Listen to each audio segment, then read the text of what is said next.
आपने एक बात कही थी कि देश की सबसे बड़ी पंचायत में पहुंचना है क्योंकि वहाँ पे देश के नियम और कानून बनाए जाते हैं। अब आप वहाँ बैठे हो तो थोड़ी सी 2-4 सवाल मैं चाहता हूँ कि वो उस पंचायत के हो जाएं। एक तो डोनाल्ड ट्रंप जीत गए हैं, अमेरिका के राष्ट्रपति बन गए हैं। राजकुमार रॉथ मेंबर ऑफ पार्लियामेंट होने के नाते देश के लिए कितना फ़ायदेमंद और क्या अचीवेबल लग रहा है, मान रहा है?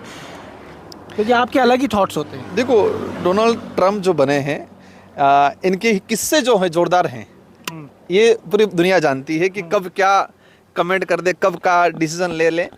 तो अभी तक का जो माहौल बना हुआ है कि ठीक रहेगा, लेकिन जहाँ तक लग रहा है, आज मोदी जी और उनके साथ में फ़ोटो वायरल हो रहे हैं, मुलाकात पूरी हुई, लेकिन मुझे लग नहीं रहा है कि वो जम पाएगी ज़्यादा।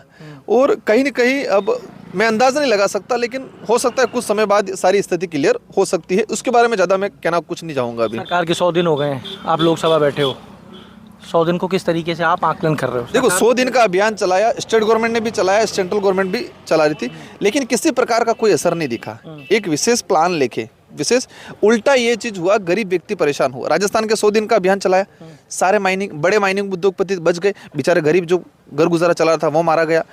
शराब के तस्कर, बड़े बड़े तस्कर बच रहे, बेचारा घर गुजारा कोई चला रहा था देसी बना के हमारे में, उसको मारा गया। अभियान चलाया हेलमेट लाइसेंसों का, ब्लैक गाड़ियों का, ब्लैक कलर के मतलब कांच कर रखे, तो गरीब आदमी मर गया, गरीब आदमी मर गया, बड़े लोग मर गए।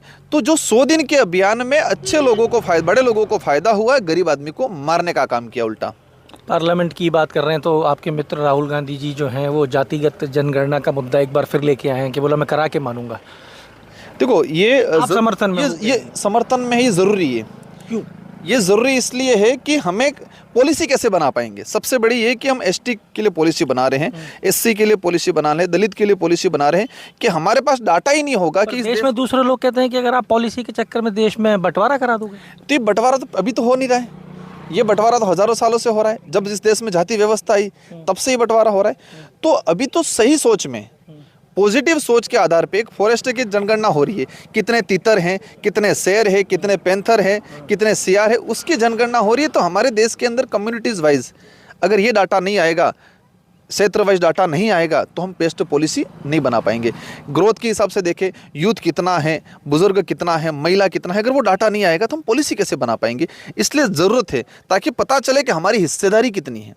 आपको ये नहीं पता कि हम कितने भाई हैं, तो अंकल जी से हिस्सा कैसे मांगेंगे। इसलिए ये इसीलिए तो कह रहे हैं कि हिस्सेदारी जब पता लग जाएगी कि कितनी है तो फिर हिस्सा भी तो उतना ही देना पड़ेगा। हाँ, तो बिल्कुल वही बात है कि हिस्सेदारी पता होना चाहिए था, कि पता चले कि कितनी हिस्सेदारी है, संख्या कितनी है, किसके पास क्या चीज़ है, तो वो उसके हिसाब से डिमांड चले, ताकि एक बैलेंस बना रहे, देश में बैलेंस बना रहे। देश में जो वर्तमान स्थिति है, जो अमीर है वो अमीर होता जा रहा है 5-10%, और गरीब है वो गरीब ही हमेशा से चलता आ रहा है। अगर आप ये वीडियो YouTube पर देख रहे हैं तो हमारे चैनल को सब्सक्राइब करें और बेल आइकन को दबाना ना भूलें। अगर आप Facebook पर ये वीडियो देख रहे हैं तो हमारे पेज को लाइक करें।